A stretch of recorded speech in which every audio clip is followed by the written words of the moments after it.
বিশ্বজুড়ে ছড়িয়ে থাকা আমাদের রেমিটেন্স যোদ্ধারা আবারও চমকে দিলেন। দেশের অর্থনীতির চাকা সচল রাখতে প্রবাসীদের পাঠানো ডলারের প্রবাহে সুবাতাস বইছে জাতীয় অর্থনীতিতে।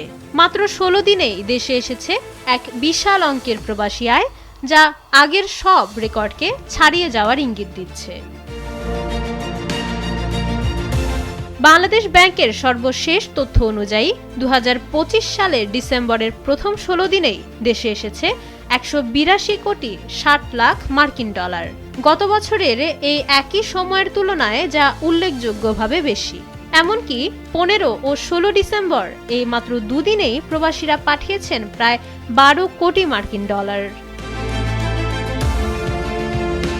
গত বছরের ডিসেম্বরের প্রথম ১৬ দিনে আয় ছিল ১৬০ কোটি ২০ লাখ মার্কিন ডলার, অর্থাৎ প্রবৃদ্ধির হার প্রায় ১৩.৯%।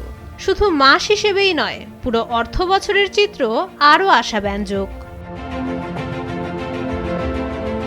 চলতি ২০২৫-২৬ অর্থ বছরের শুরু থেকে ১৬ ডিসেম্বর পর্যন্ত মোট প্রবাসী আয় দাঁড়িয়েছে ১৪,৮৬৪ মিলিয়ন মার্কিন ডলার, যেখানে গত অর্থ বছরের একই সময়ে ছিল ১২,৭৪০ মিলিয়ন ডলার।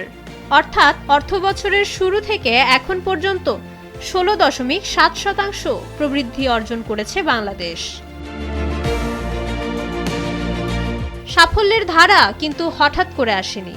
গত নভেম্বরে এসেছে চলতি অর্থবছরের সর্বোচ্চ ২৮৮ কোটি ডলার। তার আগের মাসগুলোতেও রেমিটেন্সের প্রবাহ ছিল ২৫০ কোটি ডলারের ওপরে।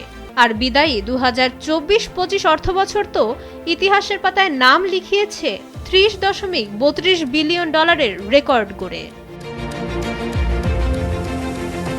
অর্থনীতিবিদরা বলছেন, বৈধ চ্যানেলে টাকা পাঠাতে সরকারের বিশেষ উদ্যোগ, আকর্ষণীয় প্রণোদনা আর দেশের ওপর প্রবাসীদের আস্থাই এই অভাবনীয় সাফল্যের মূল চাবিকাঠি।